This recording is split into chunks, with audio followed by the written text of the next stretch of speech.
Namaste, welcome to Katyayani Vedic Astrology. And today I want to talk about this year 2024.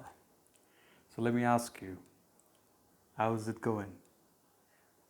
Because it's a question that a lot of you might be asking yourself, a lot of you might be finding yourself in the middle of nowhere and just trying to figure out, like, what is just going on?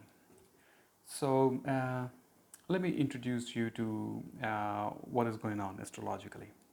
So it all started in 2023, by the end of October 2023. One of the shadow planet, Rahu, and its other half, Ketu, they moved into the signs of completion, of a cycle, of a 18-year long cycle. And when they are entering into this cycle of ending this 18-year-old whatever has been going on, they stay there for a period of 18 months.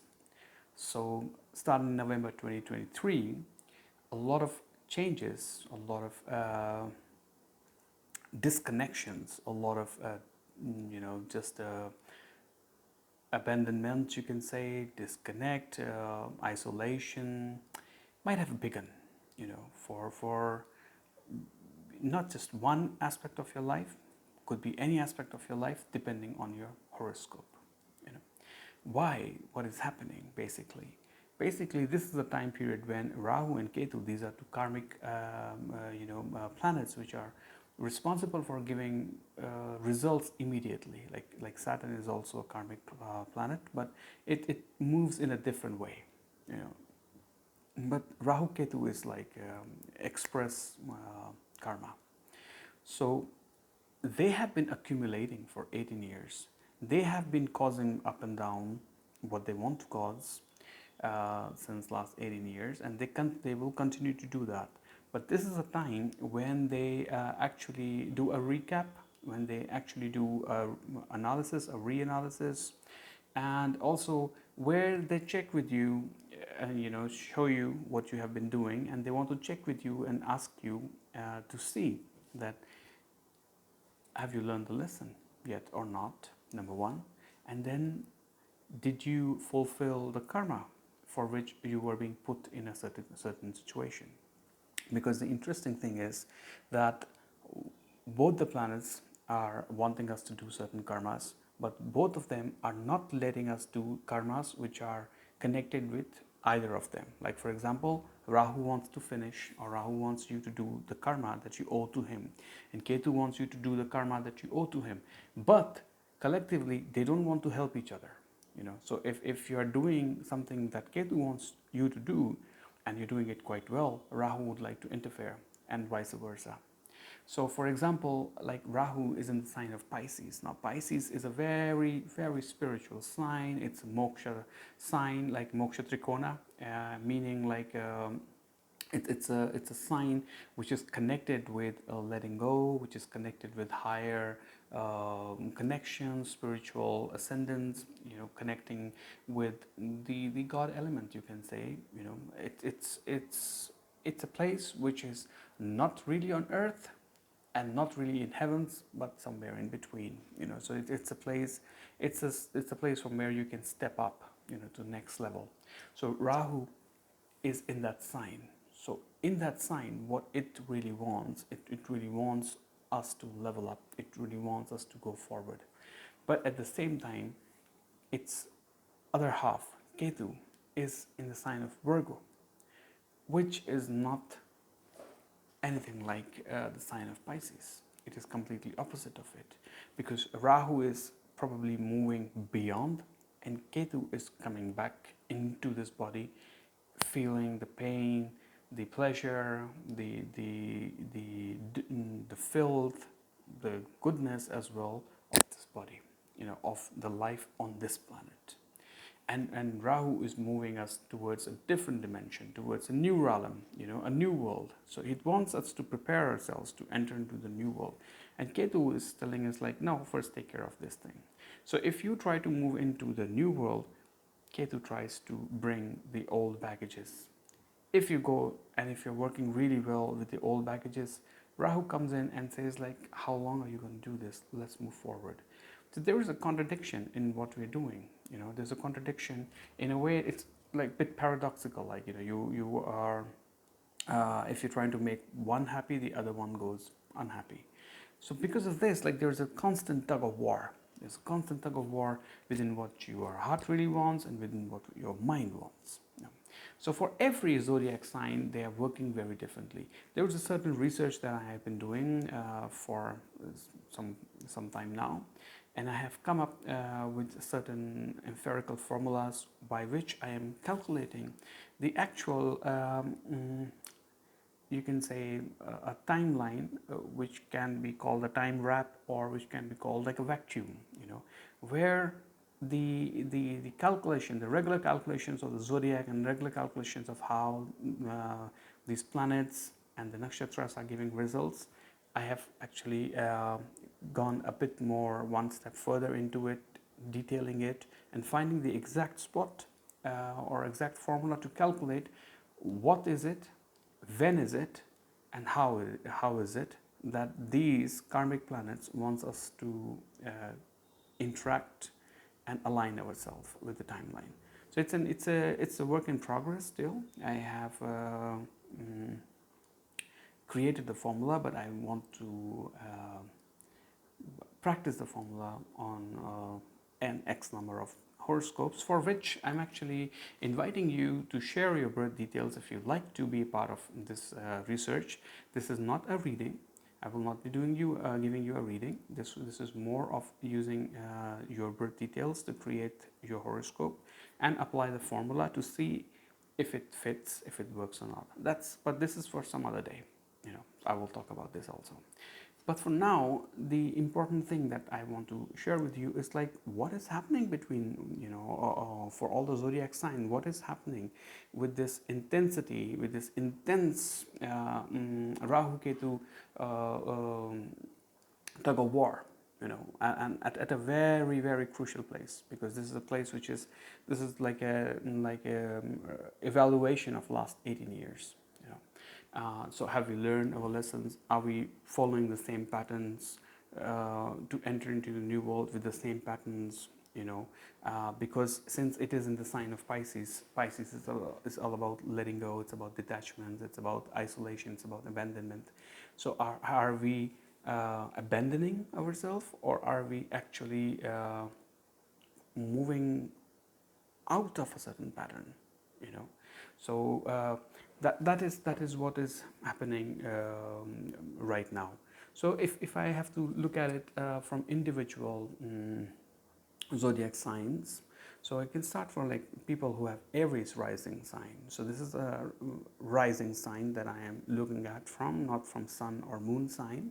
So if for somebody who has Aries as their rising sign, what is being expected within this tug of war, what is being expected by these two karmic planets, or the karmas that they want to work with you, is number one, the timeline is all about letting go of the connections that you have with your immediate parents in this life, and then the lineage that you're coming from, the good and the bad that you have received from your own lineage, to let go of that, let go of the fears which are connected with that, let go of the fear which are connected with people, who are like your parents or your grandparents, or people from your lineage who have passed on certain things into your life and you have fully embodied it. This is a time for you to let go of those things and completely surrender and move out of this self-imposed isolation. So this in here, Rahu is actually what he is encouraging is to go into the isolation and to go there only to step out of it. And what Ketu is telling is like to cut the cord that you have, that a child has with her mother. with their mother. So to cut that cord energetically, so there's a possibility that for energetically, since last 18 years, somebody could have been carrying something which is very heavy, which comes into their life from their own parents. So father or mother, either of them, or both of them. So it's time for them to cut that. And that is the challenge, because when you're going to cut that, it's very painful, and probably you might not be able to cut it. But the cutting over here is not a harsh way of ending things. It is, the cutting over here does not mean like, okay, mom, dad, I've been suffering because of you, so I don't want to be with you. That is not what it means. What it means is like coming into a space of identifying yourself as an independent soul, staying connected with your family, but realizing that you are an independent soul, and freeing yourself out of this cage. This is what it wants. So if you're an Aries ascendant, just go through the last 8 months and see if you have been observing really karmic deaths, really karmic, happenings, phenomena coming up since last 8 months between either your parents or people who are like your parents, or even at place of work with your boss. You could have been stuck in a particular way of working.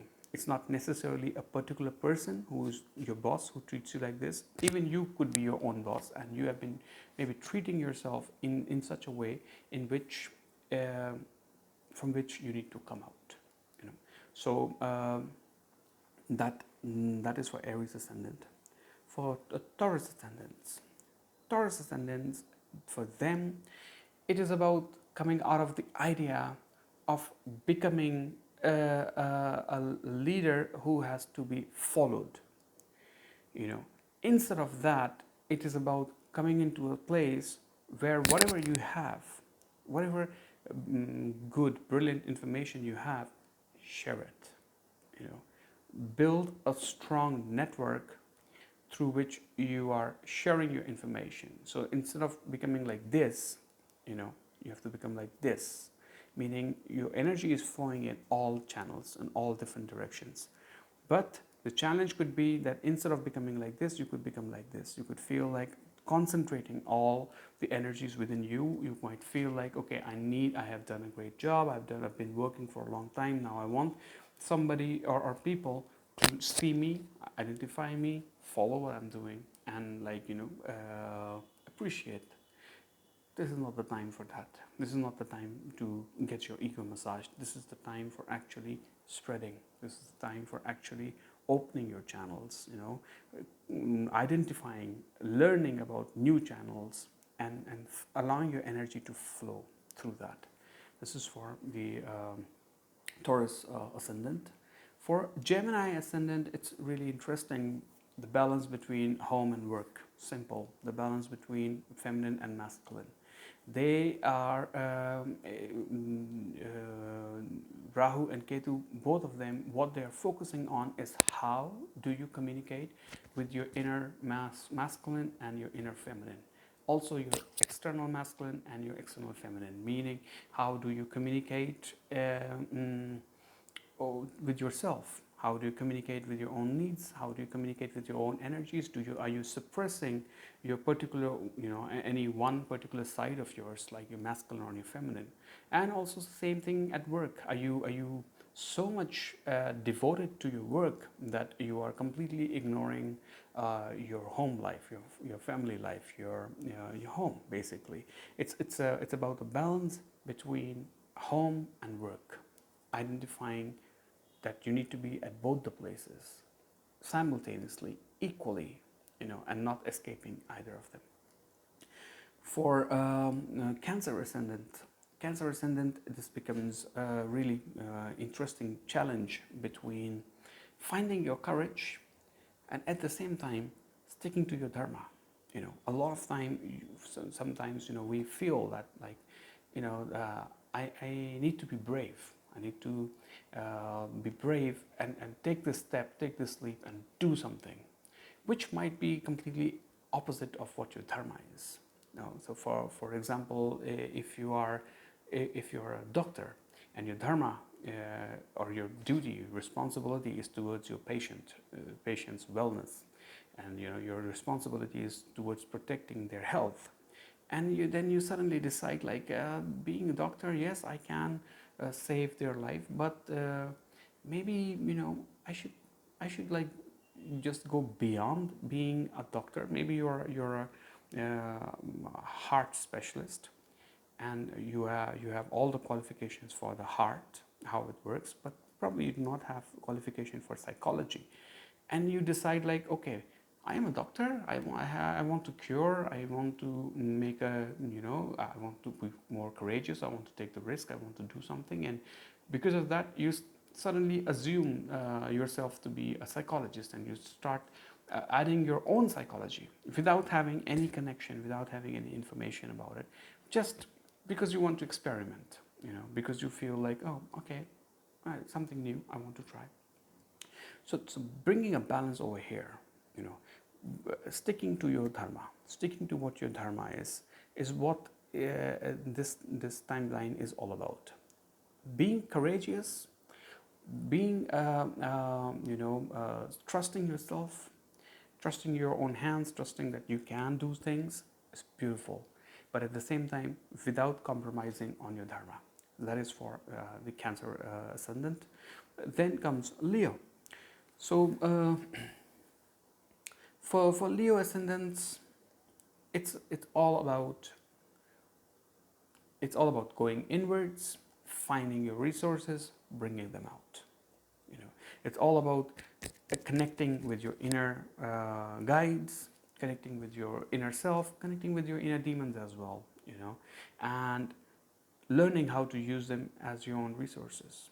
So for a long time, things that you have been hiding, things that you have been dumping, basically, might want to come out, or it's a good time to bring them out and transform them. This is a time period for transformation. So transform them into how you wish to see them now in new world, for the next coming 18 years, let's suppose, before your next evaluation. So for this evaluation, Rahu is going to check, like, what have you been hiding under the carpet? What is there which is there, under the carpet, which you have very carefully managed to hide from everyone? It will try to bring it out. At the same time, it will there can be some kind of chaotic situations within your family tree, not just your immediate family, but your entire family tree. There can be some kind of a disconnection, or there can be some kind of openings over there as well. Because when you will go deep, some old patterns from the family might just surface. Something that you had covered up, something that you were hiding from your family for a long time might just pop up. Then comes Virgo ascendants. So for Virgo ascendants, it's very clearly about themselves and the world outside. Now, the interesting thing is that during this timeline, Virgo people might, although it could be against their normal way of living, but they might sacrifice themselves. They might not keep themselves as their own priority, number one, but might keep their partners, or a relationship partner or work partner or any kind of partner, anybody who is their mirror, as a priority. Just finding the whatever debts they have, whatever they have to give back, they might be, this side of theirs might get activated. Important thing to keep in mind is to do this thing, but within a balanced and a safe within a safe boundary, not going too much. So they could completely forget themselves. So this is the time period, if you are in a wrong kind of a setup, where people try to brainwash you and want to make you like a suicide bomber, you would agree to it. This is a time period when you can agree to that. So that's why, because Virgo people are going to see themselves through the eyes of others. So the eyes of others, you have no choice. You are going to see yourself from that. But at the same time, do not doubt or do not completely ignore your own vision towards yourself. Do not go by what is being told to you that this is who you are. by an outside influence. Then comes Libra. So for Libra, the interesting thing is between learning